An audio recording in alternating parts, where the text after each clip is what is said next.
Il y avait une amie à moi qui a consacré 18 ans de sa vie aux soins de son fils, un jeune homme qui, malheureusement, vivait dans un état végétatif persistant. Son existence était confinée à un lit, incapable de communiquer sauf par un sourire furtif. Il est souvent observé que dans de telles situations exigeantes, les maris ont tendance à se dérober à leurs responsabilités, laissant le poids immense sur les épaules de la mère. Dans ce cas, il semblait y avoir une connexion karmique profondément enracinée entre la mère et son fils, un lien qui allait au-delà de la compréhension conventionnelle de la communication. Elle insistait passionnément sur son intelligence, même si le monde pouvait en douter, reconnaissant quelque chose de profond sous la surface. L'amour partagé entre eux a perduré jusqu'à ce qu'il atteigne l'âge de 18 ans, un tournant où les exigences physiques de ses soins sont devenues trop écrasantes pour qu'elle puisse les gérer seule. À contre-séhur, le cœur lourd, elle a pris la difficile décision de le placer dans une institution, un choix empreint d'agonie. Même après la transition, elle continuait à le visiter quotidiennement, maintenant le lien. Cependant, sa vie s'est conclue quelques mois seulement après l'institutionnalisation. Le lien unique et extraordinaire qu'ils partageaient semblait avoir un but étroitement tissé dans la trame de leur vie, un but qui trouvait son accomplissement une fois que les circonstances changeaient. Dans un autre cas poignant, après que la mère a dû prendre la déchirante décision de placer son fils dans une institution en raison des écrasantes demandes physiques de ses soins, cela semblait être la complétion d'un cycle karmique.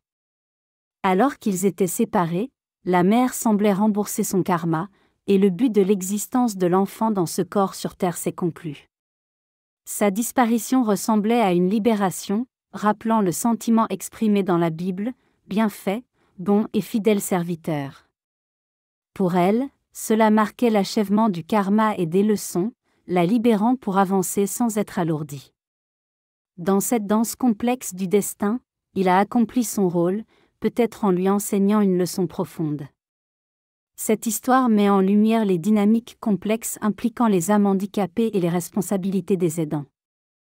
Elle incite à l'introspection sur la manière dont les individus réagissent et les leçons intégrées dans de telles connexions.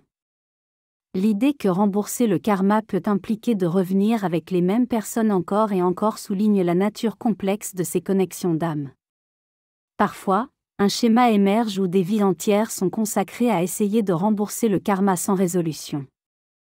Dans de tels cas, une décision consciente de libérer et de laisser aller devient essentielle pour la croissance personnelle et collective.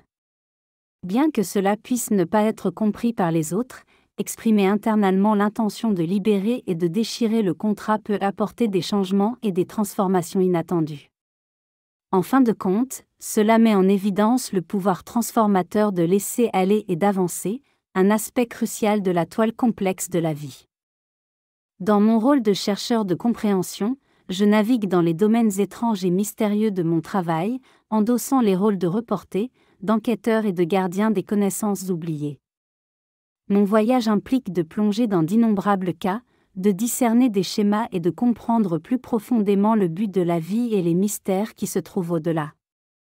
Certains cas que je rencontre défient une explication conventionnelle, semblant déroutants à la surface. Alors que je navigue dans le labyrinthe du subconscient, le superviseur, ou le moi supérieur, communique sa sagesse profonde.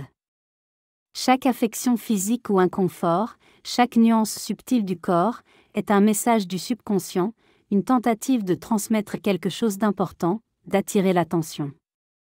Le royaume du subconscient, comme je l'ai réitéré précédemment, détient la clé pour dénouer les complexités de l'existence.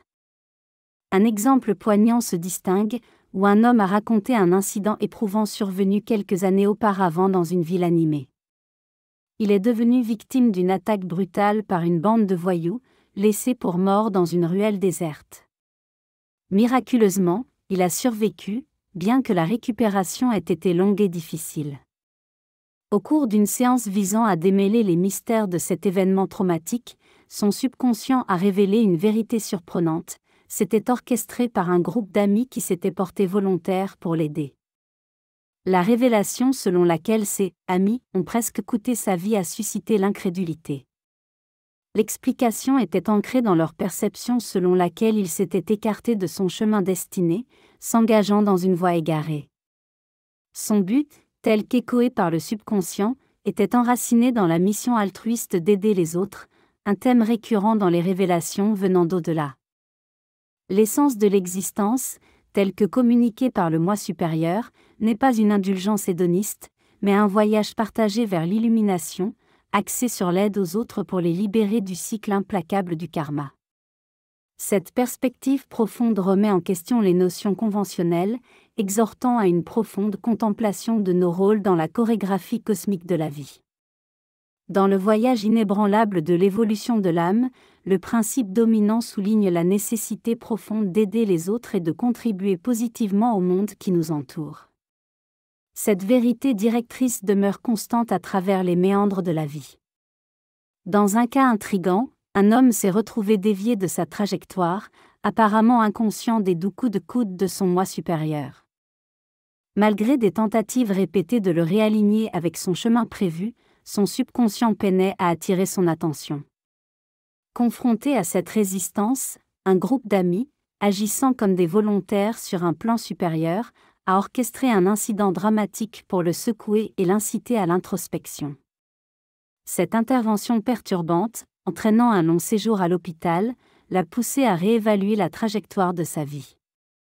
Le message était clair: suivre les conseils intérieurs pour éviter le besoin de corrections plus vigoureuses. Cette histoire renforce l'idée que notre subconscient communique des vérités profondes et ignorer ces murmures subtils peut entraîner des réveils plus drastiques. Dans un autre récit d'intricacité cosmique, un skieur habile s'est interrogé sur le malheur inexplicable d'un accident sur une piste débutante, apparemment incongru avec son habileté. En plongeant dans le subconscient, une raison derrière cet incident inattendu a été révélée. Anticipant les dangers potentiels sur les pistes avancées, où il prévoyait de participer à l'aventure palpitante du ski en hélicoptère, le moi supérieur a orchestré un léger contretemps pour éviter un accident plus grave. Ce récit illustre la danse nuancée entre le destin et les choix individuels, soulignant l'importance d'écouter le moi intérieur pour naviguer dans le voyage de la vie avec un but et une prévoyance. Dans le royaume de la tapisserie complexe de la vie, où le destin s'entrelace avec les choix individuels, la quête d'un homme pour l'expérience ultime de ce qui a pris une tournure inattendue. Alors qu'il anticipait avec enthousiasme d'être largué d'un hélicoptère sur des pistes avancées, le destin est intervenu avec un accident apparemment incongru sur une piste débutante, résultant en une jambe cassée. Perplexe, il s'est tourné vers son subconscient pour une explication. La réponse profonde a résonné à travers les couloirs du destin, révélant que l'incident était une intervention délibérée. Le moi supérieur a jugé préférable de casser une jambe plutôt que de risquer la perte d'une vie.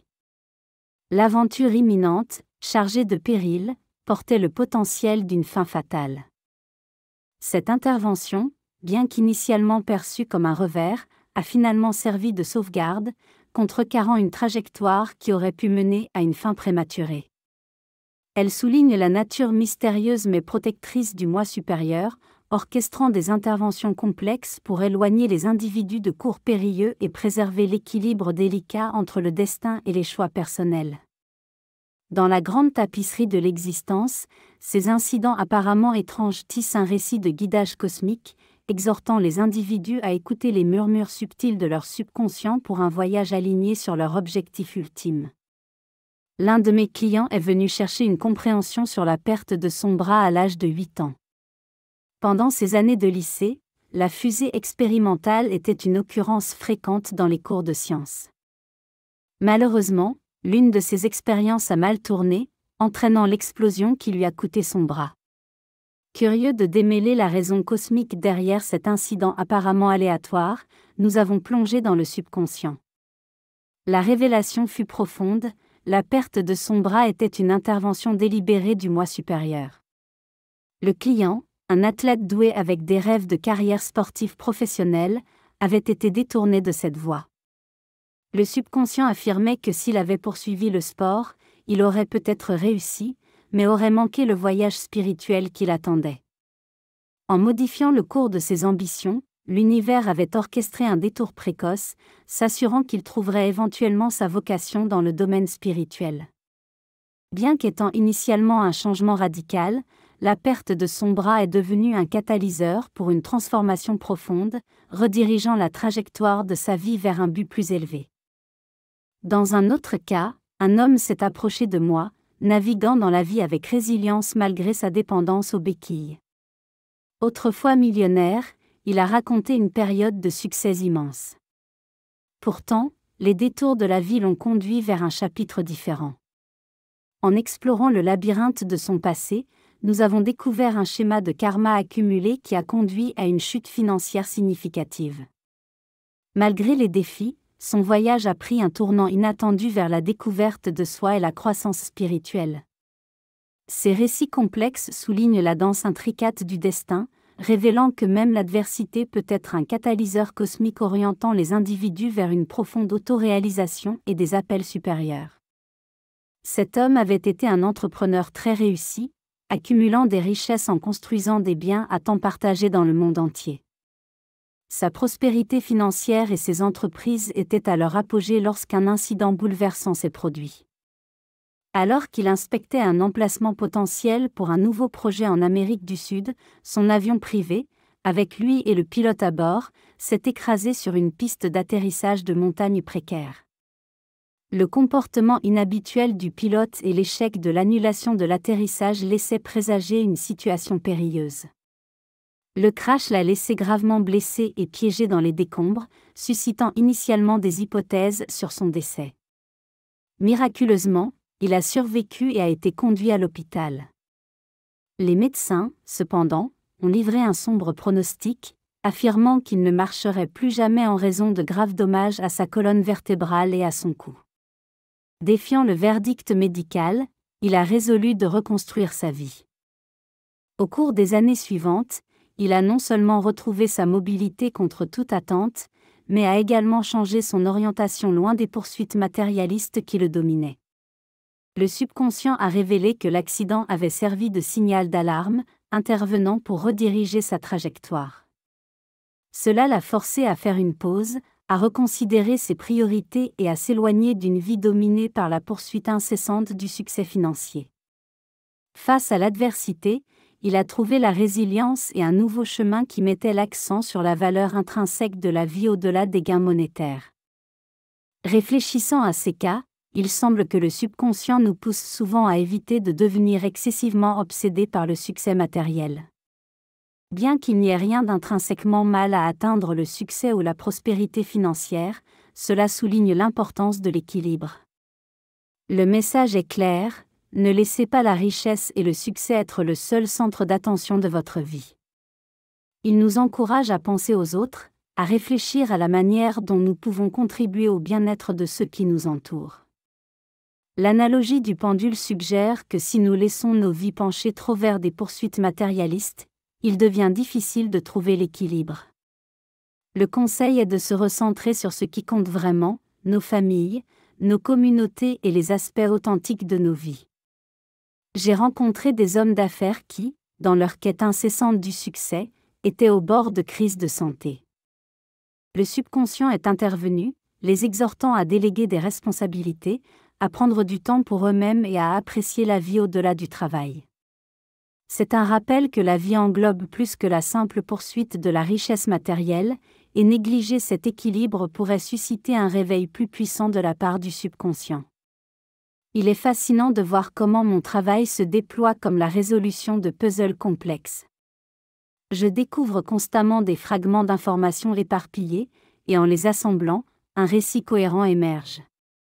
La diversité de ces idées ne provient pas d'une seule personne, mais résulte des innombrables individus avec lesquels j'interagis lors de séances à travers le monde. Cette communication mondiale renforce l'authenticité de l'expérience. Je suis en connexion avec ce que je qualifie de subconscient, moi-même supérieur ou surâme. La cohérence dans la voix, les expressions et l'utilisation du langage chez tous les clients renforcent ma conviction en la réalité de cette connexion. Pendant les séances, à mesure que je termine et demande d'autres messages ou conseils pour la personne, la voix change souvent. Elle pourrait dire « Dolores, voici la prochaine information dont tu as besoin pour ton prochain livre. » Ces moments révèlent de nouvelles théories ou idées, inconnues de moi auparavant, et le subconscient s'efforce de les expliquer de manière aussi exhaustive que possible. À mesure que j'avance, j'anticipe d'explorer davantage d'histoires et de dévoiler une multitude d'idées dans les semaines à venir. Il m'arrive souvent de me demander ce que les clients pensent lorsqu'ils rentrent chez eux et écoutent leur séance. C'est intriguant car aucun d'entre eux n'est au courant de mon travail ou de ce à quoi je participe, et pourtant, sans compromettre la vie privée de l'individu, l'information continue de circuler. Cet échange se produit généralement à la fin de la séance, où la voix, que je qualifie de « E » ou « E », transmet des idées supplémentaires, clarifiant ou développant de nouvelles théories pour que je les explore et les écrive. Ce schéma se répète avec différents clients et continents, que je sois aux États-Unis ou ailleurs, et c'est semblable à l'assemblage d'un puzzle.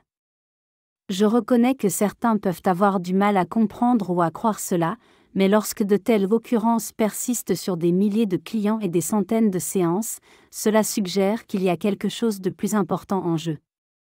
Les clients restent ignorants des séances des autres, garantissant que l'information n'est pas influencée par des facteurs externes.